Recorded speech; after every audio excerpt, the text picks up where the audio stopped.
Hi and welcome. It's Jim from maverickstar. I thought we'd go to the next level based on the comments that we had. Some said, what's with the water? You know, is the water that's causing the problem? And someone said, you know, have you tried reversing the polarity? So let's do these things in this experiment here with you live.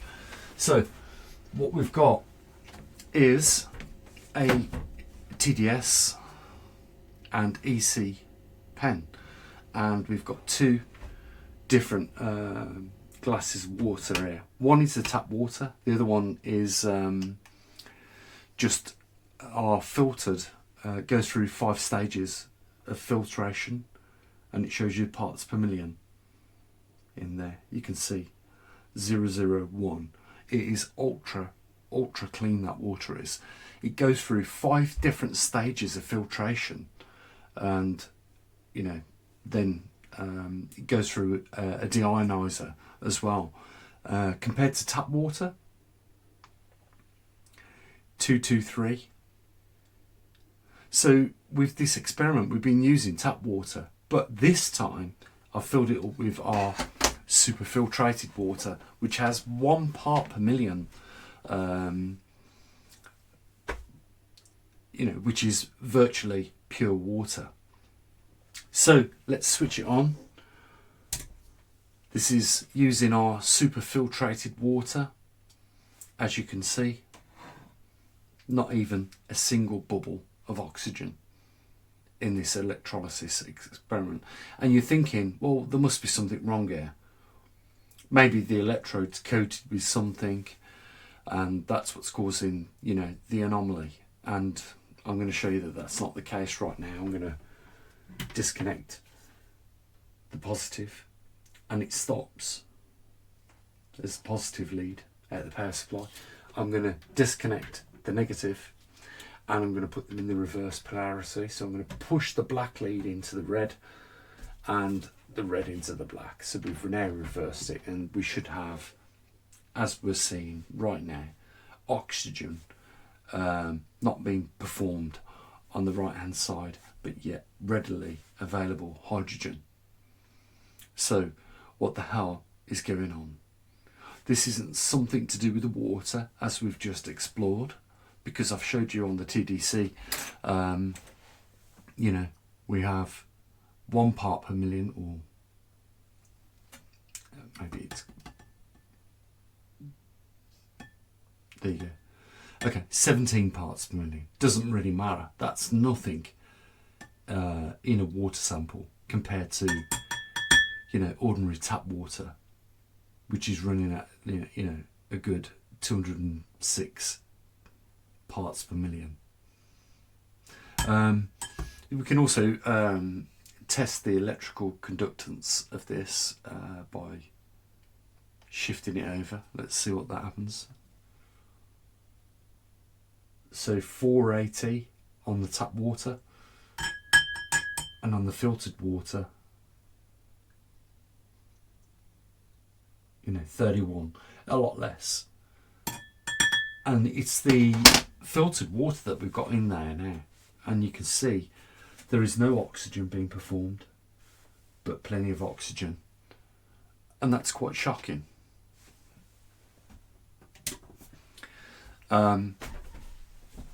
If you want to give me some other ideas, I'll do it. What I'm asking you is, have you got available to you a 9-volt battery? And can you get maybe a couple of knives, just drop them in the water, but make sure one of them is touching each of the terminals of the battery.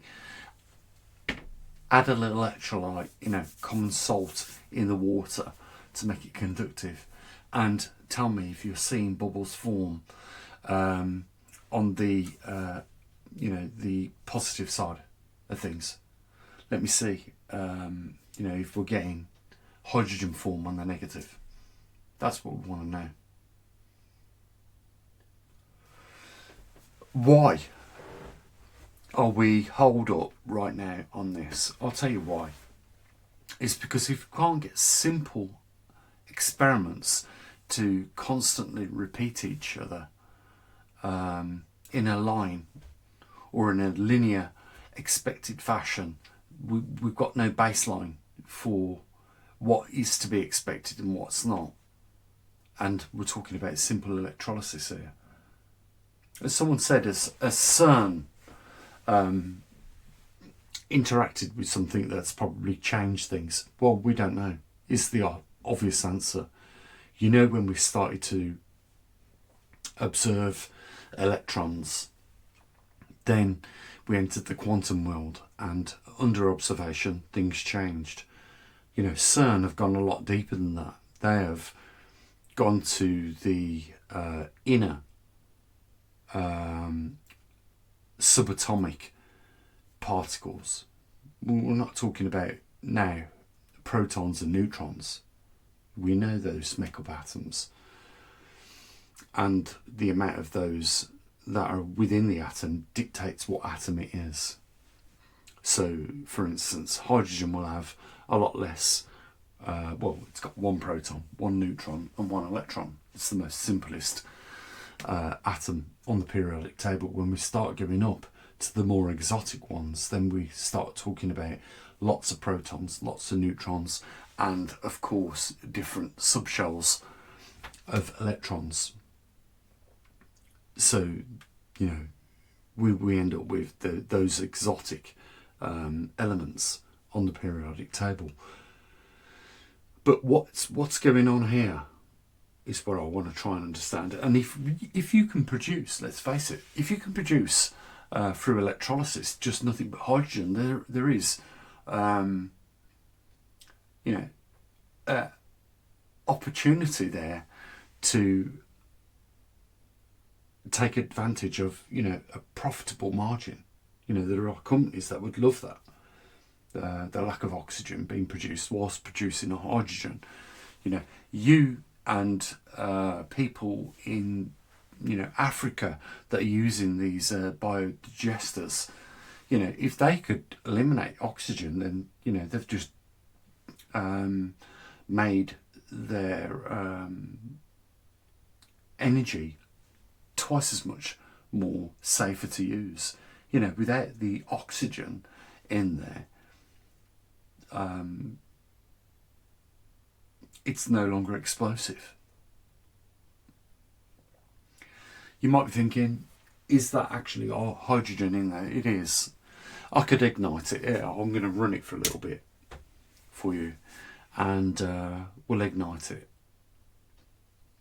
So right now the gas is just pumping out. Let me show you. So we've got hydrogen being performed on the left hand side. That's because we've reversed the polarity now. You should be getting oxygen on this side and hydrogen on that side, but what I've done, I know the leads look correct there, but if you look at the power source, we've got them plugged in reverse, just for this point that I want to make. So we're going to let the hydrogen gas build up, and this is another good experiment which just reiterates what we're saying. You know, for every capacity of hydrogen we get in this vessel here, we should be having half the amount over there. But as you can see, there isn't a single bubble of oxygen being performed over there.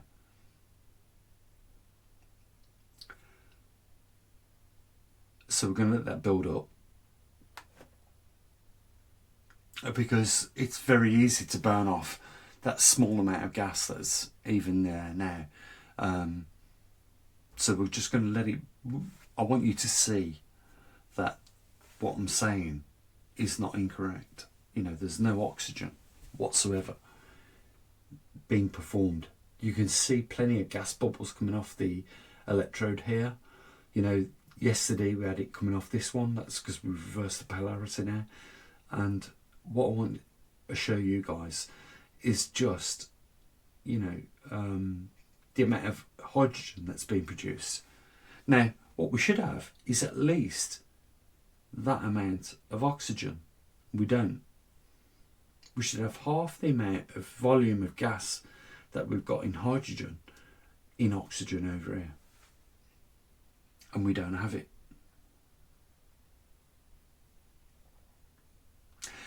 Now, there was somebody else in the comment section that said that they'd done the test themselves and they'd found the same results. So, you know, is it just this pure experiment that we're conducting? We've changed the water. We've added electrolyte, which is common salt, sodium chloride, kept it nice and basic. We've reversed the polarity so we know the electrodes aren't the problem. We can produce hydrogen on this side, oxygen on that side, if it performs like it normally should do, and it's not. So we've got the same results. We're using almost pure water. We're just adding a little bit of chlorine and sodium to it, which is household salt, and we're still getting the same results. No electrolysis that produces H2O as we should expect. Now, what's happening here with the water molecule? Why are we getting hydrogen gas and no oxygen? That's what I'm asking you guys. That's why I'm showing you this. Okay, let's switch off the power source, and with a little bit of effort, let's see if I can balance that on my leg. We'll ignite the torch, and then we're going to bring it into contact. When I squeeze this, the gas is going to go up the tube and we should get a yellow flame.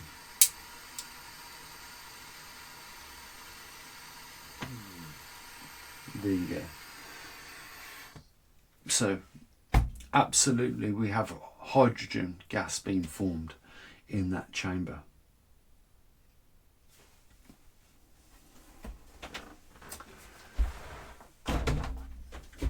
So the big question is, what's going on? What's taking place? We've got pure water that's run through 5 different filters, and it's also deionized. We've got ordinary tap water. We saw the difference with the the TDS pen. So what is going on? You know, again, if there's something else you can think of in the comment section, please let me know. You know, I'll add it, or I'll try and create it for you. You know, and John Baxter, you know, I agree. You know, it's all about experiments and recording experiments and measuring more than anything else. That's the key to science, is measuring everything. So, you know, here we are. You know, we're using 2 different tap waters. We've reversed the polarity. What else can I do? You know, what we need is more people to confirm whether or not they're getting electrolysis. The only other thing for me to do, and I'm going to do probably tomorrow in another video, is use multiple metals in, you know, pure water with a little bit of electrolyte, and see what reaction we get, whether we get oxygen off that. But what I will say right now is, you've witnessed hydrogen being produced without oxygen. It's weird. Form of electrolysis, isn't it? Shouldn't be happening at all, and yet it is.